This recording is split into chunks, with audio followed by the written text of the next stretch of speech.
गुरु विष्णु गुरुदेवो महेश्वरः गुरुः साक्षात् परब्रह्म तस्मै श्री गुरवे नमः। वक्रतुण्डं महाकायं सूर्यकोटिसमप्रभं निर्विघ्नं कुरु मे देव सर्वकार्येषु सर्वदा। सर्वमङ्गलमाङ्गल्ये शिवे सर्वार्थसाधिके शरण्ये त्र्यम्बके देवी नारायणि नमोस्तुते। सभादेवताभ्यो नमः। ఇవాళ రోజు రామాయణంలో నిన్నటి కంటిన్యూషన్ రాముల వారిని బయలుదేరని చెప్పాము.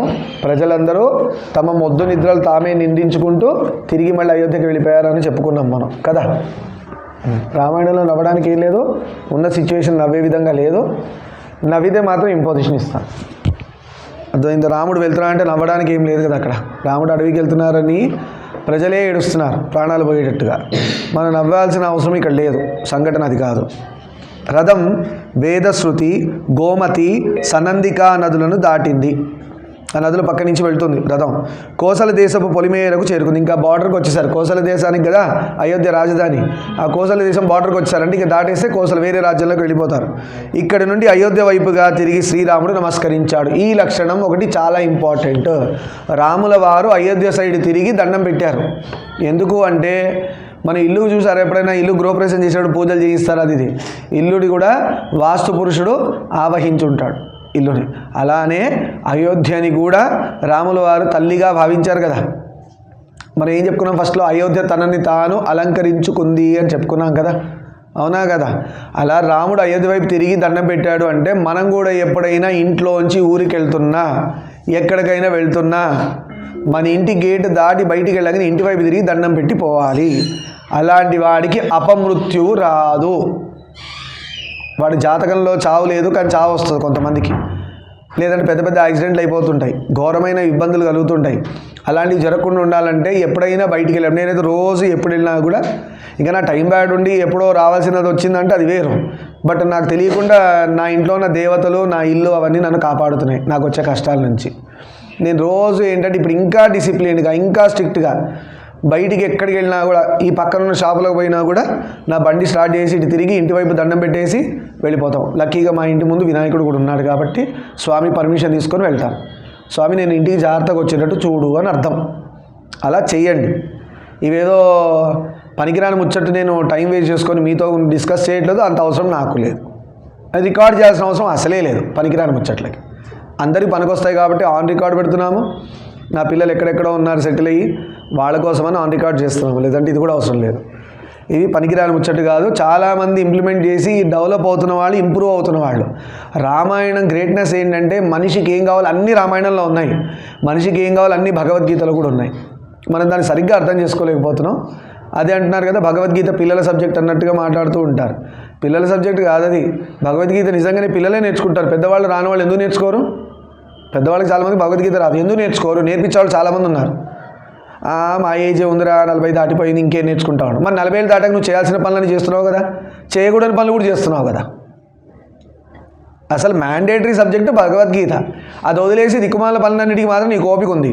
చెప్పేవాడున్నా కూడా నామోషి ఈ ఏజ్కి వచ్చి పిల్లలతో పాటు నేను కూర్చొని నేర్చుకోవాలి. సపరేట్ అడుక్కోపోయి, గురువుగారు మాకు ఎప్పుడు నేర్పిస్తారు సపరేటు, నాకు ఈ ప్రాబ్లం ఉంది. పిల్లలతో కూర్చొని నేర్చుకుంటే నాకే సిగ్గుగా అనిపిస్తుంది. అంటే జీవితం 40 ఏళ్ళు భగవద్గీత లేకుండా, సిగ్గు లేకుండా గడిపేశాను, నాకు ఇప్పుడు సిగ్గు అనిపిస్తుంది, ఇప్పుడన్నా నేర్పిస్తారా అని అడిగితే గురువులు చాలామంది ఉన్నారు ఫ్రీగా నేర్పించేవాళ్ళు. గురుదక్షిణ మీరిస్తే అది వేరు, కానీ ఫ్రీగా నేర్పించేవాళ్ళు చాలామంది ఉన్నారు. మనకు బుద్ధి లేదు కదా. అదేదో భగవద్గీత నేర్చుకున్నా, రామాయణం నేర్చుకున్నా, పురాణాలు నేర్చుకున్నా, రామకోట రాసినా, గరుడ పురాణం విన్నా, దేవుడికి సంబంధించిన ఏవి చేసినా నాకు రూపాయి పుట్టదు కదా, ఎందుకు చేయాలి అనే దరిద్రమైన లక్షణం మనిషికి ఏ తిండి తింటే వచ్చిందో తెలియదు. ఏ తిండి తింటే అలాంటి లక్షణాలు వచ్చాయో తెలియదు నాకు నిజంగానే. అది ఏమో మరి ఎక్కడ పోయి ఏం తింటున్నాడో తెలియదు. ఆ లక్షణాలు వచ్చేసినాయి లోపలికి. తల్లిదండ్రులు అయితే నేర్పారు, నేర్పిస్తే ఆ తల్లిదండ్రులు ఏం తిన్నారో అని అడగాలి నెక్స్ట్. లేదు వాళ్ళ తల్లిదండ్రులను తిట్టాలి. ఎందుకనాల్సి వస్తుంది? సొసైటీ ఇంత దారుణంగా ఉన్నా కూడా ఎవరు మేల్కోవట్లే. డాక్టర్ అయి ఉంటాడు, బాంబులు పెట్టి పేల్చేస్తాడు. ఇంజనీర్ అయినా పేల్చేస్తాడు. వాడు ఏం చదువుకోకుండా పేల్చేస్తాడు. దయాదాక్షిణ్యాలు లేవు. ఆడమగ జాతి అసలే లేనే లేదు. నేను ఆడపిల్లని ఇలా ఉండాలి, మగవాడు ఇలా ఉండాలి, అవన్నీ పోయినాయి. తప్పు చేసినప్పుడు నేర్చుకోకపోతే రావణాసుడి పరిస్థితి అవుతుంది. మేము చేయలేదుగా, మేము తప్పులు చేస్తాం. ఫస్ట్ ఒక తప్పు చేసాం, పనిష్మెంటో శిక్ష వచ్చింది, దేవుడు ఈ ఊరికే ఉండడుగా ఇచ్చాడు. సరే మళ్ళీ తప్పు చేసాము. ఈసారి అమ్మో అలాంటిది అవుతుంది, అమ్మో వద్దు, ఇక అసలు అటువైపే పోవద్దు, అసలు మనం జాగ్రత్తగా ఉండాలి, అలాంటి తప్పులే చేయకూడదు అసలు అని స్వామికి సంకల్పం చెప్పుకొని మనల్ని మనం మార్చే ప్రయత్నం చేస్తే దేవుడు రెడీగా ఉంటాడు పట్టి లాగడానికి. ఆయన ఎప్పుడూ వెల్కమ్గానే ఉన్నాడు, మనమే ఉన్నాం తలుపులు వేసుకొని రానైనా అంటున్నాం. ఎలా వస్తారు లోపలికి? దిక్కుమాలమని మనసులో నింపేసి రానైనా అంటే ఎలా వస్తాడు? అర్థమవుతుందా? అందుకని ఏజ్ దగ్గర పనులు చేయమన్నారు. ఏజ్ దగ్గర పనులు అంటే కొంతమంది గురువులు, మొన్న ఎక్కడో విన్నా నేను, గురువుగారు తిడుతున్నారు, ఒక ఆయన ప్రవచనకర్త తిడుతున్నాడు, 60 ఏళ్ళు వచ్చాక కూడా యంగ్స్టర్గా తయారవడానికి చూస్తాడంట. చెడ్డీలు వేసుకొని, షూ వేసుకొని జాగింగ్కి వెళ్తూ 60 ఏళ్ళు వచ్చాక, అంటే 60 ఏళ్ళు వస్తే జాగింగ్ చేయకూడదంటే వాళ్ళ అదృష్టం, వాళ్ళ ఇష్టం, వాళ్ళందరూ గొడవకు వచ్చేస్తారు. 60 ఏళ్ళు 70 ఏళ్ళు దాటాక కూడా జాగింగ్ షూ వేసుకొని, చెడ్డీ వేసుకొని, టీ షర్ట్ వేసుకొని ఇలా అనుకుంటే హెడ్ ఫోన్ పెట్టుకొని ఏదో 40 ఏళ్ళు 30 ఏళ్ళు వాడితో సమానంగా నడుస్తా అంటే ఇంక నీకు దేవుడు అనే సబ్జెక్ట్ లేదు కాబట్టి వాడు అట్లున్నాడు. 60 ఏళ్ళు వచ్చాక ఫిట్నెస్ పెట్టుకొని ఏం చేసుకోవడానికి? నిజంగా ఏం చేసుకోవడానికి ఫిట్నెస్? శరీరం ఏమైనా మళ్ళీ 40కి వస్తుందా? ఫిట్నెస్ చేస్తే 30కి వస్తుందా? ఎంత ఎక్సర్సైజ్ చేయాలి? 70 పోవాలి, 80 పోవాలి, 90 పోయి చావాల్సిందే. మనం ధర్మం ఎంత గొప్పగా చెప్పిందంటే ఇలాంటి పనులు ఎప్పుడు చేయమంది? బ్రహ్మచర్యంలో ఉన్నప్పుడు చేయమంది, మీ ఏజ్లో ఎక్సర్సైజులు అవి. తర్వాత గృహస్థంలో కూడా కొంచెం ఎక్సర్సైజు, కొంచెం భార్యాభర్తలు రెస్పాన్సిబిలిటీ ఇది చూసుకోమంది. వానప్రస్థం మనవాళ్ళు వచ్చేసాక వదిలేయడరా నాయన అంటే ఈ దరిద్రులు ఏం చేస్తున్నారంటే అందరూ కలిసి ఆ రిటైర్మెంట్ పెన్షన్ ఒకటి వస్తుంది దేవుడు అదృష్టానికి, వీళ్ళందరూ ఏంటంటే మళ్ళీ గృహస్థం నుంచి కాకుండా బ్రహ్మచర్యం నుంచి స్టార్ట్ చేస్తున్నారు. వానప్రస్థం అప్పుడు ధర్మం తెలవట్లే, మళ్ళీ చస్తాడు, చచ్చాక చుట్టుపక్కల చుట్టాలు అనుకోవాల్సిందే, మా తాతయ్య మా నాన్నగారు ఆ రోజు చచ్చిపోయాడు, ఏకాదశి చచ్చాడు, ద్వాదశి చచ్చాడు, శుక్లపక్షంలో చచ్చాడు, కృష్ణపక్షంలో చచ్చాడు, ఎక్కడ చచ్చినా మళ్ళీ పుట్టాల్సిందే. ఎందుకు? ఆత్మతను తెలుసుకోకుండా, ఆత్మ దేవుడే ఆత్మరూపంగా నాలోనే ఉన్నాడని తెలుసుకోకుండా ఎవరు చచ్చినా మళ్ళీ పుట్టాల్సిందే. భగవద్గీత క్లియర్గా చెప్తుంది, గరుడ పురాణం కూడా అది చెప్తుంది. వానప్రస్థం మనవాళ్ళు వచ్చేసారా, నీ శరీరం మీద నీకు పోషణ అవసరం లేదు, ఏదో తిండి తిని ప్రాణం నిలబెట్టుకోవడం కోసం తినాలి తిండి. వానప్రస్థం అంటే మనవాళ్ళు వచ్చేసాక ప్రాణం నిలబెట్టుకోవడానికే తిండి. ఎక్కువ తింటే ఏమవుతుందంటే దిక్కుమాల మనసు ఎక్కడ పడితే అక్కడ పోతుంది, ఏది పడితే అది చూస్తుంది, పనికిరానివన్నీ చేస్తుంది. అర్థమవుతుందా? అందుకు ఈ గృహస్థాశ్రమంలోంచి వానప్రస్థంలో రావడానికి డేంజరస్. మన కష్టాలు ఎప్పుడు స్టార్ట్ అవుతాయి అంటే టీనేజ్ స్టార్ట్ అవ్వగానే స్టార్ట్ అయ్యి గృహస్థాశ్రమం అయిపోయే వరకు దిక్కుమాల పనులన్నీ చేస్తుంది మనసు, ఏవేం చేయకూడదు అన్నీ మనతో చేయిస్తుంది. దానికి తోడుగా కలిపురుషుడు కూడా అలానే ఉన్నాడు, మన నెత్తి మీద కూర్చొని మనతోనని పెంట పనులే చేయిస్తాడు. మన నెత్తి మీద కూర్చునే ఛాన్స్ ఎవరిచ్చారు? మనమే ఇచ్చాం. ఎందుకు? గురువు చెప్పిన మాటలు వినము. గురువు గారిని నెత్తి మీద పెట్టుకుంటే కళ్ళు ఎందుకు ఉంటాడు? ఇంకా ఎవరో కాదు, నేనే ఎగ్జాంపుల్. మా గురువుగారు ఎన్నోసార్లు చెప్పారు, నా నెత్తి మీద పెట్టుకుంటే బాగుండేది, విన్నానా? ఎన్నో కష్టాలు వచ్చాయి. ఇప్పుడు బుద్ధి వచ్చింది, వచ్చి ఏం చేసాము? గురువుగారిని నెత్తి మీద పెట్టుకున్నాం, కలిపురుషుడికి ఛాన్స్ లేదు. ఇక నెత్తి మీద పెట్టుకోవడానికి గురువుగారు చెప్పిన రూల్స్ బ్లైండ్గా రాసి ఫాలో అవ్వడమే. ఇది ఎందుకు చెప్తున్నాను మీకు? కష్టాలు రాకముందే నేర్చుకుంటారా నాయన, కష్టాలు వచ్చాక నేర్చుకోవడానికి బాధతో నేర్చుకోవాల్సి వస్తుంది, బాధపడుతూ నేర్చుకోవాల్సి వస్తుంది, ఇబ్బంది పడుతూ నేర్చుకోవాల్సి వస్తుంది. కష్టాలు వస్తాయి జీవితంలో, ఎందుకంటే చేసిన పాపమే కదా కష్టంగా వచ్చేది. ఈ జన్మలో చేశారో, పోయిన జన్మలో చేశారు, ఎన్నో జన్మలో చేశారేమో, దేవుడు అన్నీ కలిపి ఈ జన్మలోనే కడిగేస్తున్నాడు అనుకోండి, అన్ని కష్టాలే కదా. అప్పుడు మరి ఓర్చుకునే శక్తి రావాలంటే ఎవరిని అడగాల? దేవుడిని అడగాల. అర్థమవుతుందా? సో అంతేగాని భగవద్గీత రామాయణం పిల్లల సబ్జెక్టు కాదు, పెద్దవాళ్ళ సబ్జెక్టు. కానీ పిల్లలుగా నేర్చుకుంటున్నారే, అందుకు మీరందరూ గ్రేట్. మీరందరూ ఎందుకు గ్రేట్ అంటే మీ పేరెంట్స్ కంటే మీరు గ్రేట్. వాళ్ళు పాపం వచ్చుంటే మంచిది, వాళ్ళు కూడా మహానుభావులు. రాలేదనుకోండి, వాళ్ళకంటే మీరే గ్రేట్, ఎందుకంటే ఇప్పటి నుంచే మీరు నేర్చేసుకుంటున్నారు. ఒక హాఫ్ అన్ అవర్ ఎవరి కొంప అంటుకున్నా ఫైర్ ఇంజిన్ వచ్చి ఆర్పుతుంది, కానీ మనమైతే ఆర్పే పని లేదు. ఎవరు ప్రాణాలు పోయినా కూడా డాక్టర్ చూసుకుంటాడు, కానీ మనం చేసేది లేదు. మనకంత హాఫ్ అన్ అవర్ దేవుడి మానేసి పోయి కొంపలంటే పనులు కానీ, ప్రాణాలు నిలబెట్టే పనులు కానీ, ఇంకే పనులు అయితే లేవు. ఈ హాఫ్ అన్ అవర్ హై ప్రయారిటీలో వెళ్ళిపోదామా, ఉందామా, దీనికో 100 ఆలోచనలు. ఇప్పుడు ఇది అర్థమవుతా మనసు. ఈ హాఫ్ అన్ అవర్ టైం చూడండి ఎంత ఆలోచన చేస్తుందో. రేపు సాయంత్రం 7 o'clock భగవద్గీతనో రామాయణానికో కూర్చోవాలంటే ఇవాళ నుంచి క్యాల్కులేట్ చేస్తాం. ఆ హాఫ్ అన్ అవర్లో సైన్స్ చదువుంటే ఆ హాఫ్ అన్ అవర్ లేట్గా వస్తే ఏమవుతుంది, హాఫ్ అన్ అవర్ అయిపోయాక వస్తే ఏమవుతుంది, ఈ దరిద్రం ఉంటుంది మనసుకి. అబ్జర్వ్ చేయండి, స్ట్రెంత్ చూడండి. అవుట్ ఆఫ్ 40 ఎంతమంది ఉన్నారు? మనసు ఎంత డేంజర్ చూసారా? ఆ మనసులో కలి ఉన్నాడు. ఎవడైతే కూర్చోలేదో ఈజీగా చెప్పచ్చు. ఎవరెవరైతే పురాణాలు కానీ రామాయణం కానీ భగవద్గీత కానీ దేవుడి పూజలకు దూరం ఉంటున్నాడో వాడిలో కలిపురుషుడున్నాడని నిర్మోహమాటంగా చెప్పేయచ్చు. అలాంటి వాడిచ్చిన తిండి చేత్తో ముట్టుకొని తిన్నా, వాడిని తాకినా, వాడి చేతిలో నీళ్లు తీసుకున్నా, వాడి కంట్లో కళ్ళు పెట్టి చూసినా, వాడికి సంబంధించిన వాడితో ఏ సంబంధం పెట్టుకున్నా ఆ కలి వాడిలోంచి మనలోకి వస్తాడు. నువ్వు పడిపోవడం ఖాయం, గ్యారంటీ. మీరు కాబట్టి ఇప్పుడే బుక్లో రాసి పెట్టుకోండి. అలాంటి దరిద్రుడితో మనం ఉంటే మనం పడిపోతాం. ఎలాంటి దరిద్రుడు? ఎందుకు తిట్టాల్సి వస్తుంది? కలి ఉన్నాడు కాబట్టి. మహానుభావుడు అంటే ఏం చేయాలి? గురువును పెట్టుకుంటాడు కాబట్టి. ఇవి మీకు కాదు నాన్న, మేము ఎంత పూజలు చేసి ఎంత సాధన చేసినా మా మీద కూడా కలిపురుషుడు అటాక్ అవన్నీ అవుతూనే ఉంటాయి. మాకు ఇబ్బందులు పెడుతూ ఉంటాడు, మాకు కష్టాలు వస్తాయి. నేర్చుకుంటాం, అమ్మో నెక్స్ట్ టైం అస్సలు స్కోపే ఇవ్వద్దిగా అని ఇక టైట్గా పెట్టేసుకుంటాం. ఇక గురువులు చేసే పనే అదే. గురువు అవ్వడం అంటే అర్థం ఏంటి? మేనిఫెస్టేషను. ఆయన కూడా కష్టాలు ఉంటాయి, నేర్చుకుంటాడు. వాళ్ళ గురువుకి చెప్తాడు, నేర్చుకుంటాడు, మళ్ళీ కష్టాలు వస్తాయి. ఈసారి ఎలా కట్టడి చేయాలా? ఆ కలిపురుషుడు అటాక్ చేయకుండా కోసం ఏం కట్టడి చేసుకోవాలి, ఏం చూడొచ్చు, ఏం చూడకూడదు, ఎవరు రానియచ్చు, ఎవరు రానియకూడదు, ఏం తినొచ్చు, ఏం తినకూడదు, ఇవన్నీ గురువు లైఫే సాక్రిఫైస్. అన్నీ చేసుకుంటాడు పాపం, వదిలేస్తుంటాడు ఇక ఒక్కొక్కటి. ఎందుకు? దాటింది ఏజ్ చావుకు దగ్గర వస్తుంది. ఇప్పుడు పూసుకొని ఏం చేసుకోను, ఎటు బూడిద అవ్వాల్సింది. ఎంత పూసుకున్నా కూడా రేపొద్దున శ్మశానాల్లో తగిలేస్తే బూడిదే అవుతుంది. వాడు గాగుల్స్ పెట్టినా గాగుల్స్ బూడిదే అవుతుంది. ఖరీదైన ఏ పెద్ద 5,000 షర్టు ప్యాంట్ వేసినా అది బూడిద అవ్వాల్సిందే ఎక్కడ పోయినా ఏజ్ ఇటు వస్తే. అవన్నీ మీకు ముద్దుగా ఉంటాయి.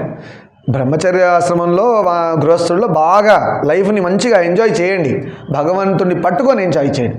వానప్రస్థం అంటే ఏంటి? మీకు మనవాళ్ళు పుడతారు, మీ కొడుకులు కూతుర్లకో బిడ్డలు పుడతారు కదా, అప్పుడు రెడీ అయిపోండి. ఇక ప్యాక్ సర్దేసుకోవాలి. ఇక అన్నీ సర్దేసి ఎవడి వాడికి ఇచ్చేసేసి దులిపేసుకొని ఫ్రీ బ్యాగ్ చేసుకోవాలా హాయిగా. ఎక్కడ చచ్చిపోయినా కూడా ఎవరు టెన్షన్ పడద్దు. ఆస్తులన్నీ పంచేయాలా ప్రశాంతంగా. మీకు ఎంత కావాలంత డబ్బు పెట్టుకోవాలా. ఒక చిన్న కొంపటిల్లు, ఏదో ఒక ఇల్లు, ఒక రూమ్ ఉంటే చాలు. దానిలోనో గ్యాస్ పోయి ఏదో పెట్టుకొని అక్కడే తినేసి సింపుల్గా. పొరపాటు మన ఢామని అక్కడ చచ్చిపోయి వాడు నెత్తికిల్లా కూడా వాడికి పనికి రావాలా, మనకు పెద్ద లాస్ రావద్దు. అంతేగాని ఇప్పుడు కూడా దరిద్రం చూడండి. ఒక వానప్రస్థంలో వచ్చిన వాళ్ళు అంటే మనవాళ్ళు మనవరాళ్ళు వచ్చేసిన వాళ్ళు ఇంకా బ్యాంక్ బ్యాలెన్స్లు పెట్టుకొని వద్దనట్లా. దాన్ని ఎవరికి ఇవ్వాలా? పెద్దోడికి ఇస్తే బాగుంటుందా, చిన్నోడికి ఇస్తే బాగుంటుందా, కోడలికి చెప్దామా వద్దా, చెప్పకుండా సీక్రెట్గా ఉండి లాయర్ని పిలిచి లాయర్లో కరపత్రం రాయించి నేను తదనంతరం వాళ్ళకి ఇలా ఇవ్వండి, సర్ప్రైజ్ ఇవ్వండి. వీడు సర్ప్రైజ్ ఏమో కానీ చెప్పకుండా దేవుడు వచ్చి ఫస్ట్ సర్ప్రైజ్ వీడిని పట్టుకెళ్ళిపోతాడు. మన ఆర్బీఐ ఒక నోటిఫికేషన్ ఇచ్చింది. ఆర్బీఐ దగ్గర చాలా డబ్బులు పడున్నాయి, ఎవరన్నా వచ్చి క్లెయిమ్ చేసుకోండి అని. కొన్ని లక్షల కోట్లు పడున్నాయి బ్యాంకులలో డబ్బు. ఎవరు క్లెయిమ్ చేయట్లేదు, ఎవరిదో. ఈ సర్ప్రైజ్ బంపర్ ఆఫర్ వాళ్ళు వెళ్ళిపోయారు. డబ్బులు దాచిపెట్టి పెళ్ళాం పిల్లలకి చెప్పకుండా చచ్చిపోయాడు. వీళ్ళకి తెలియదు ఎవరి డబ్బు. మీకు అర్థమవుతుంది ఎంత డేంజరస్ ప్రాబ్లమో. సంపాదించి భార్యా పిల్లలకి పెట్టకుండా చచ్చాడు. అర్థమైందా? సంపాదించి చచ్చి వీడు ఎక్కడో పుట్టాడు. ఎందుకంటే డబ్బు కోసమే కదా వాడు బ్రతికింది. వాడు ఖచ్చితంగా దిక్కుమాల జన్మ ఇస్తాడు. కుక్క ఇలాంటివి ఇంకే ఉన్నాయో మంచి మంచి జన్మలు అలాంటివి ఇస్తాడు మనిషి కాకుండా. భార్య పిల్లలు తెలిసిందా? తెలీదు. సర్ప్రైజ్.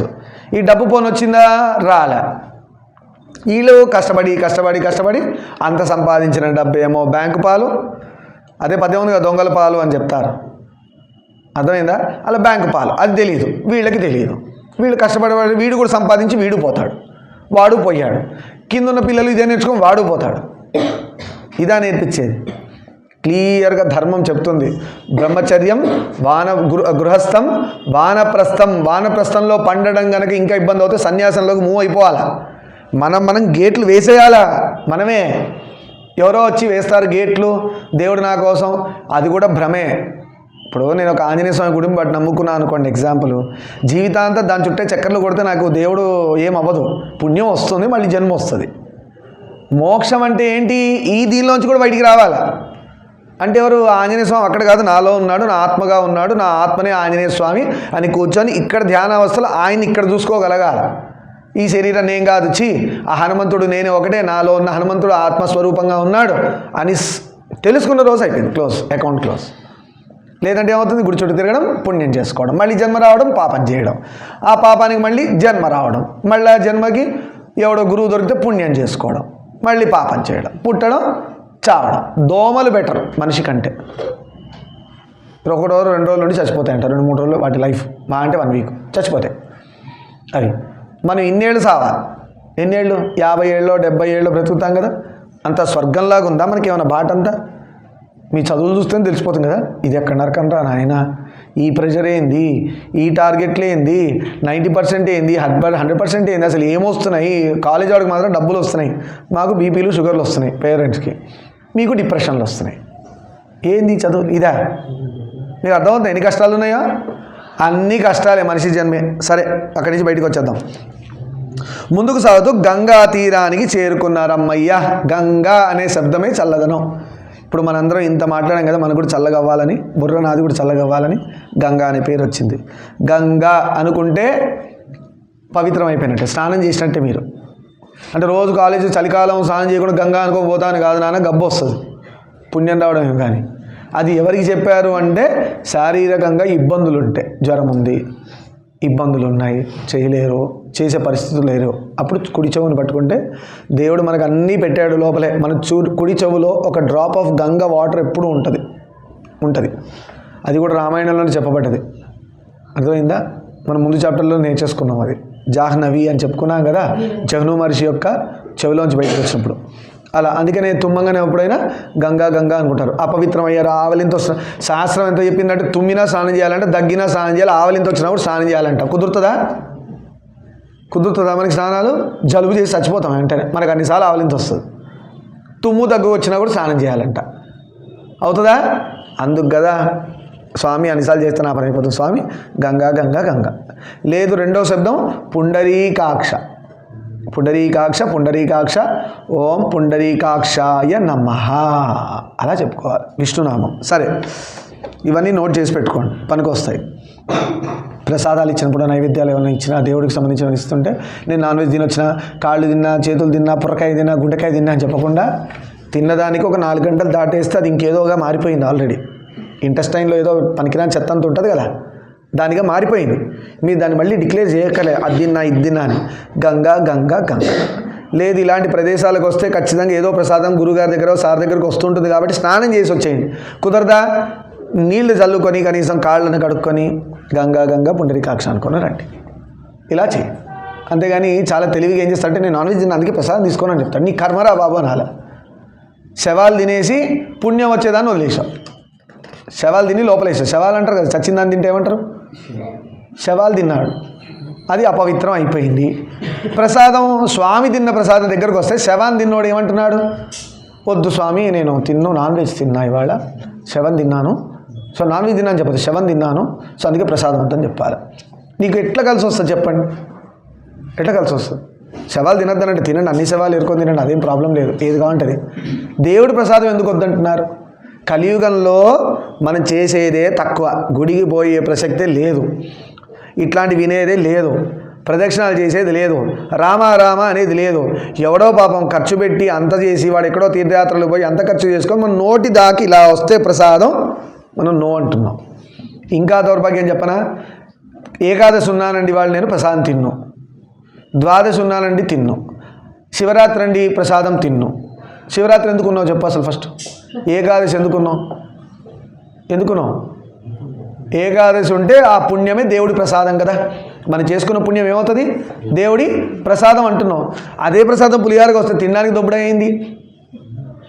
ఇది ఎలా ఉందంటే, ఏదైతే నీకు కావాలో అది నీ ముందుకు వస్తే వద్దని మళ్ళీ దానికోసం వెతకడం.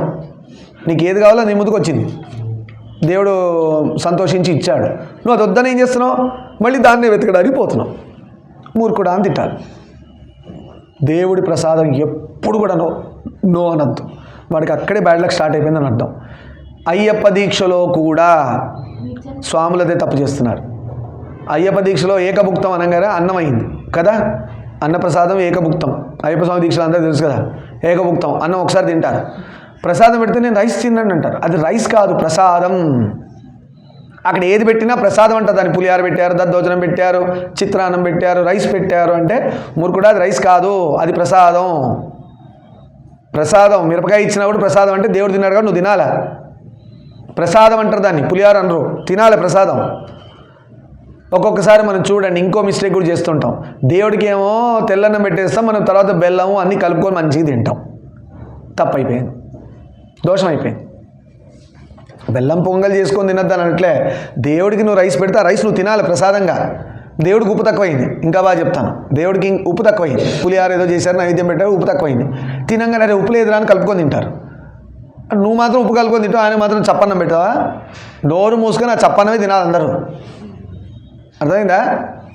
లేదు అంటే వంటవాడికి మినహాయింపు ఉంటుంది. వంటవాడికే అగ్నిభట్టారకుడు అంటారు కదా వంటవాడిని. ఇంట్లో క్యాటరింగ్ చేసేవాడు కానీ ఎవరన్నా కానీ వంట కదా అగ్నిభట్టారకుడు అంటారు. అగ్నిదేవుడు ఆయన, వంట చేసేవాడు. ఆయనకు ఒక్కడికి ఛాన్స్ ఉంటుంది, రుచి చూడడానికి ఛాన్స్ ఉంటుంది. అది కూడా చేయనంటారు కొంతమంది, చూడాలా. అందుకే ఛాన్స్ ఇచ్చాడు. లేదంటే దిక్కుమాల వంట తయారైందనుకో, మనలాంటి వాళ్ళు తిన్నప్పుడు దేవుడు ఎలా తింటాడు? మనమే తినలేనప్పుడు దేవుడు తింటాడా? అంత గలీజ్గా వండి మనం తినలేక అబ్బా అబ్బా అబ్బా అనుకుంటున్నాడు. ఆయనకి ఎందుకు పెట్టినందుకు చచ్చినట్టు తినాలి. అగ్నిభట్టారకుడు కూడా హవిస్సులు వేస్తారు హోమంలో, స్వాహ అన్నాడు. ఫస్ట్ ఆయన తిన్నాడు కదా, తినే పట్టుకెళ్ళాడు. అంటే బాగుంది స్వామి అని చూసి తీసుకుపోతాడు. శబరి ఎలా తిని ఇచ్చిందో రాముడికి, అలానే అగ్నిభట్టారకుడు భక్తి, తన ప్రభువు యందు భక్తి. బాగాలేదనుకో ఇక్కడే రిజెక్ట్ చేసేస్తాడు అగ్నిదేవుడు. బాగాలేదని దాన్ని మాడి మసి చేసేసి బూడిద చేసి పక్కన పడేస్తాడు. బాగుంటే పట్టుకెళ్తాడు. ఆ ఛాన్స్ వంట చేసే వాళ్ళకు ఉంది. చిన్నపిల్లలు ఒకసారి వంట చేస్తుంటే వచ్చి ఏదైనా పెట్టు అంటే ఇసుక్కుంటారు.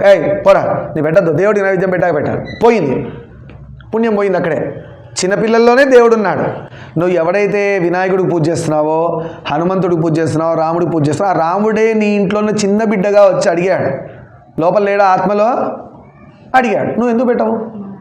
వద్దు, దేవుడు పెట్టాక పెడతారు. చిన్నపిల్లలు కూడా వీళ్ళ చాదస్తం తగలయ్యా. వీళ్ళు ఉపవాసం అండి, చిన్నపిల్లలు కూడా ఉపవాసం పెడతారు. 4 ఏళ్ళు 3 ఏళ్ళు 5 ఏళ్ళు కూడా దేవుడు పెట్టాక పెడతా అంటారు. అంటే దేవుడు ఇప్పుడు ఏం ప్రొజెక్ట్ చేస్తున్నావు? నీ దేవుడు ఎంత శాడిస్ట్ అంటే చిన్నపిల్లలు కూడా పెట్టకుండా నాకు పెట్టి అప్పుడు నీ పిల్లలు పెట్టుకో అన్నట్టు మెసేజ్ ఇస్తున్నావా లేదా? ఏం చేస్తున్నారు అసలు? ఇదా మన సనాతన ధర్మం చెప్పింది. నువ్వు తప్పు చేసి దేవుడికి అంటగడుతున్నావు. అందుకే ఆయన రావడం మానేశాడు. మన పనులు ఏవి అవ్వట్లే. మీరు ఎన్ని పూజలు చేయండి, రిజల్ట్స్ రావు. మన బుద్ధి మారే వరకు మీరు వ్రతాలు చేయండి, అభిషేకాలు చేయండి, హోమాలు చేయండి, పూజలు చేయండి, నవరాత్రులు చేయండి, ఏవి రిజల్ట్ ఇవ్వ. అంతా తీసుకెళ్ళి ముసిలో పడేస్తున్నాడు. తీసుకుపోయి అంతా కొట్టుకుపోవాల్సిందే. ఒక్కడికి కలిసి రాదు. రీజన్స్ ఇవే, ఇట్లనే ఉన్నాయి మన పూజలు కాబట్టి. సరే, గంగకి చేరుకున్నారు. ఆ తీరం శృంగిబేరిపురం ఉంది. ఆ గంగా తీరంలో ఉంది శృంగిబేరపురం ఉంది. అక్కడ గుహుడు రాజు అనమాట.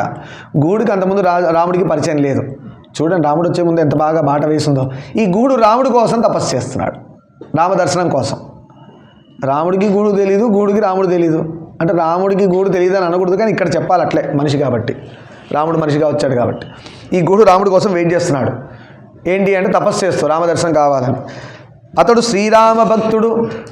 అట్లెట్లా డిక్లేర్ చేశాడు? రామభక్తుడు అయిపోయాడు ఆల్రెడీ. రాముడు ఎవరో తెలియదు, కానీ రామభక్తుడు అయ్యాడు. ఇదే రామాయణ రహస్యాలు. దీన్ని బట్టి మీకు ఏమర్థం కావాలంటే, ఈ రామాయణం ఇప్పుడు ఎలా జరిగిందో మళ్ళీ రేపు ముందు కూడా మళ్ళీ రామాయణం జరుగుతుంది.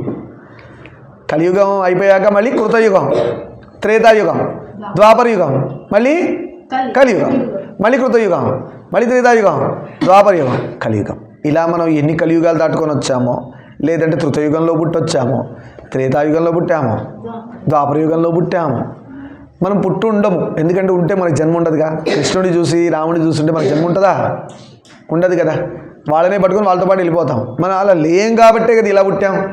ఇప్పుడైనా రామ రామ రామ అంటే మళ్ళీ జన్మ లేకుండా అవుతుంది. అందుకని ఉట్టికున్నప్పుడల్లా శివ, రామ, అరుణాచల శివ, వాసుదేవ, గోవింద, పుండరీకాక్ష, జనార్దన, మీ ఇష్టం వచ్చిన నామం చెప్తూ ఉండండి. బయటికి చెప్పక్కర్లా, ఎవ్వరికి చెప్పక్కర్లా, సీక్రెట్గా చేయండి.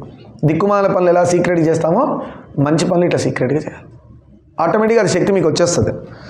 అతడు శ్రీరామ భక్తుడు. శ్రీరాముడు వచ్చాడన్న వార్త విని వారితో శ్రీరాముడి దగ్గరికి, తన వారితో శ్రీరాముడి దగ్గరికి బయలుదేరాడు. ఇది లక్షణం ఉండాలి. ఇంటికి ఎవరైనా గెస్ట్ వస్తున్నారంటే ఏం చేయాలి? మనం అందరం వెళ్ళి గేట్ దగ్గర ఉండి వాళ్ళు ఆహ్వానించాలి. రండి రండి రండి, మీకోసం వెయిట్ చేస్తాం. అంతేగాని లోపల ఎక్కడున్నావురా, ఆ ర్యాపిడో పట్టుకొని GPS పెట్టు, ఆ గేట్ దగ్గర రా, ఆ లోపలికి వచ్చాయి అంటున్నారు. ఇదా గెస్ట్ని పిలిచేది? నువ్వు వెళ్ళి ఎదురుకెళ్ళి పిలవు, ఎదురెళ్ళి పిల్లాలా వద్దా? అట్లా వాల్యూ ఇస్తారా? ర్యాపిడో పెట్టుకొని GPS పెట్టుకుని ఇంట్లోకి రా, తలుపు కొట్టు, తలుపు తీసి లోపలికి వచ్చాయి, నేను బెడ్రూమ్లోనే వచ్చేసాయి డైరెక్ట్ స్ట్రైట్గా. ఇది గెస్ట్ని పిలిచే లక్షణం ఇది. ఇంకా గెస్ట్ ఎందుకు విష్ణువు అవుతాడు చెప్పండి?